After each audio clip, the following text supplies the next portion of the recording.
আসসালামু আলাইকুম প্রিয় দর্শক, এখন আমরা শুনবো নাগরিক টিভির নাজমুস সাকিব বনাম ওবায়দুল কাদেরের কথোপকথন। হ্যালো, ওবায়দুল কাদের বলছেন? কে আপনি? আমি নাগরিক টিভি থেকে নাজমুস সাকিব। ও কোথা থেকে?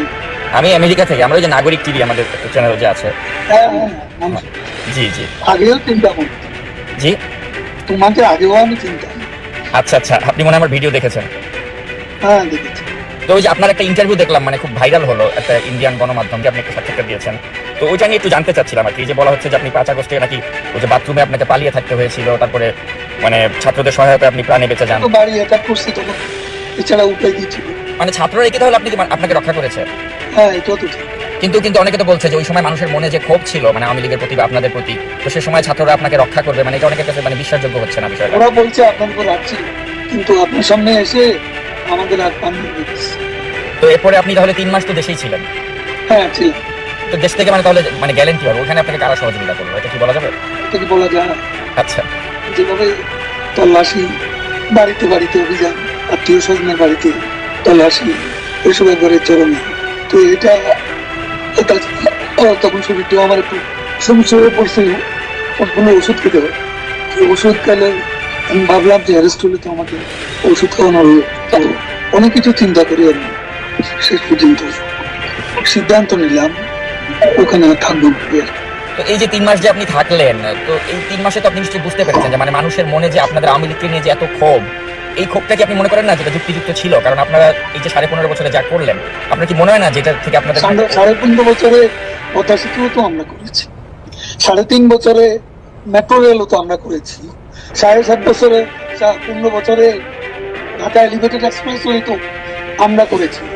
কিন্তু আপনারা যে উন্নয়ন করেছেন, উন্নয়নমূলক কর্মকাণ্ডের নামে যে জনগণের ভোটাধিকার আপনারা যে কেড়ে নিয়েছিলেন, আপনি কি মনে করেন না যেটা এটা একটা আপনাদের ভুল ছিল? কোনটা? মানে এই যে উন্নয়নের কথা বলে আপনারা যে গণতন্ত্র না উন্নয়ন, কিন্তু দেখা গেল আপনারা উন্নয়নের কথা বলে 18 সালে একটা রাতের ভোটে নির্বাচন করলেন, 2024 একটা দামি নির্বাচন করলেন।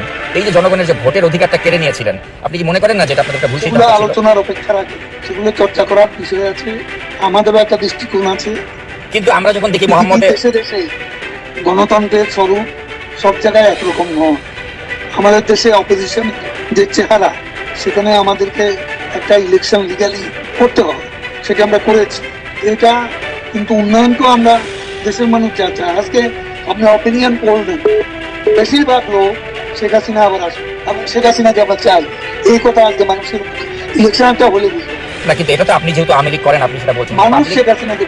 কিন্তু পাবলিক পারসেপশন হচ্ছে যে আপনি দেখেছেন যে শেখ হাসিনা যদি সত্যি মানে ওই সিচুয়েশন থাকতেন, দেশে থাকতেন, অনেকে তো দেশ ছেড়ে পালিয়ে যেতে হয়েছে। তো এটা কি তার রাজনীতির জন্য একটা লজ্জাজনক অধ্যায় না? আমি এটা মনে করিনি। তখন তার বেঁচে প্রয়োজন ছিল, কারণ তাদের সেদিন প্ল্যানই ছিল তাকে কিল করতে। আচ্ছা, বেগম খালেদা জিয়াও তো মারাত্মক শারীরিকভাবে অসুস্থ ছিলেন, কিন্তু উনি তো কম্প্রোমাইজ করেননি, উনি তো আপোষ করেননি, উনি তো দেশেই থেকেছেন, তাকে চিকিৎসাও করতে দেন। হ্যাঁ, কিন্তু উনি তো আপনাদের সাথে কম্প্রোমাইজ করলে তো আপনারা তাকে বিদেশে যেতে দিতেন, তো কিন্তু কম্প্রোমাইজ করেননি, কিন্তু আপনাদের নেতৃত্ব কম্প্রোমাইজ করে ভারতে চলে গেলেন। কম্প্রোমাইজ করে যান, তাকে বাঁচার দরকার ছিল, সেই জন্য চলে গেছে। কিন্তু আপনার কি মনে হয় না যে আপনারা ওই সময়টাতে যখন শাসনভারে ছিলেন তখন আপনারা এমন এখন বাংলাদেশে অপিনিয়ন পোল মানুষ কাকে সমর্থন করে, আমি সেই কথাই যাচ্ছি। আচ্ছা, সেটা ঠিক আছে, আপনি যেহেতু আওয়ামী লীগ করেন আপনি ভাববেন বা বিশ্বাস করবেন আমি সেভাবে পাবো কেন? দেশে পাবলিক অপিনিয়ন কোন জায়গা, এটা কি আপনি জানেন না? এখন আপনি একটা দলের সমর্থক হলে তো জানবেন না, এটাই স্বাভাবিক। না, আমি কোনো দলেরই সমর্থক না। আমি যখন না, আমি কখনোই বায়াস না। জার্নালিস্ট তখন আপনি ঢালাও। আচ্ছা, সাংবাদিক বলতে আপনারা কোনো সাংবাদিক বলতে মানে কারা বায়াস ছিল না? এই যে আপনার নাইমুল ইসলাম খানের মতো লোকরা, বা যারা ওই যে শেখ হাসিনা প্রেস কনফারেন্সে গিয়ে ভালো ভালো কথা বলতো, তাদের কথা বাদ, আপনি নিজেই আমি সবার কথা তো বলছি। আচ্ছা, আপনি আমাকে বায়াস বলেন?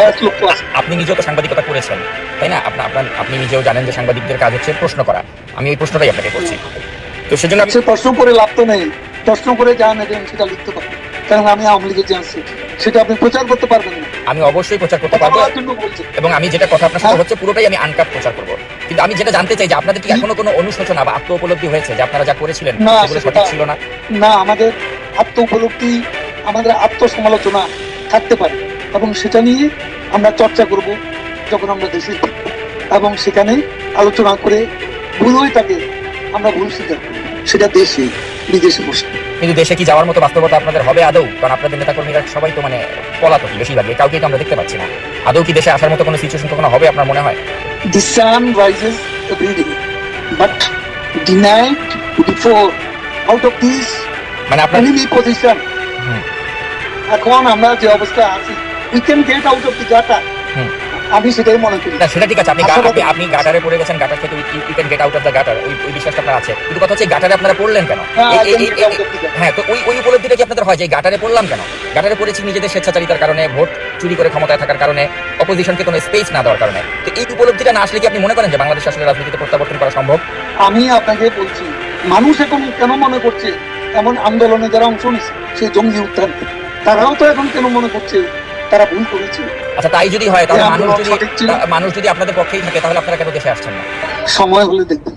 আচ্ছা, আরেকটা প্রশ্ন একটু আপনাকে করতে চাই যে আপনাদের সময় তো অনেক ব্যবসায়িক দুর্বৃত্ত ছিল যারা আপনাদের প্রশ্রয়ে অনেক টাকার মালিক হয়ে উই গিয়েছে। আর ওয়েটিং উইথ বেটেড ব্রিথ দেশে আসার জন্য। আচ্ছা, বেটেড ব্রিথ। আচ্ছা, তো আপনার কি মনে হয় না যে আমি বারবার এই যে এত সুসময়ের পাখি আপনারা তৈরি করেছিলেন, যারা এখন আপনাদের বিরুদ্ধে তাদের পত্রিকা মিডিয়াকে কাজে লাগাচ্ছে, এটা কেমন লাগে আপনার কাছে? আপনার এই চেহারাটা, এই বক্তব্যটা কোথায় যাবে যদি আমরা ফিরে যাই?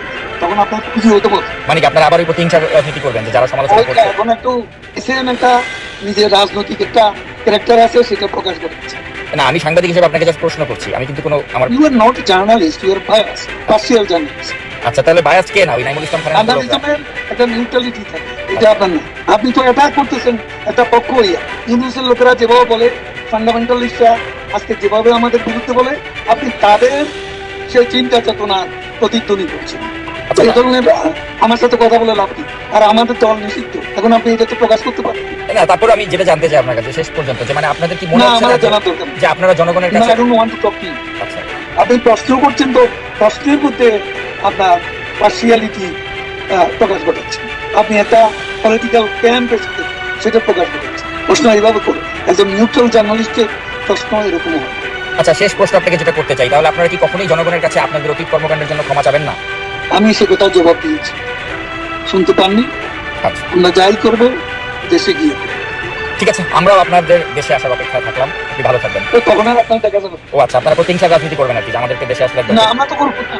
আপনি নিজেই পালাবেন, ও আচ্ছা আচ্ছা, মানে আপনাদের আপনি নিজেই পালাবেন। মানে আপনাকে কঠিন কয়েকটা জার্নালিস্ট হ্যাঁ, নিজেই তো মানে আপনাকে কঠিন প্রশ্ন করার অপরাধে আমাকে দেশ ছাড়তে হবে, মানে ওই আগের বাংলাদেশটাই কঠিন আপনারা- প্রশ্ন, সত্যতামূলক প্রশ্ন। আচ্ছা, আপনি আমার প্রশ্নকে শত্রুতামূলক মনে করছেন, কিন্তু আমি আসলে সাংবাদিক হিসেবে আপনাকে প্রশ্নগুলো করলাম।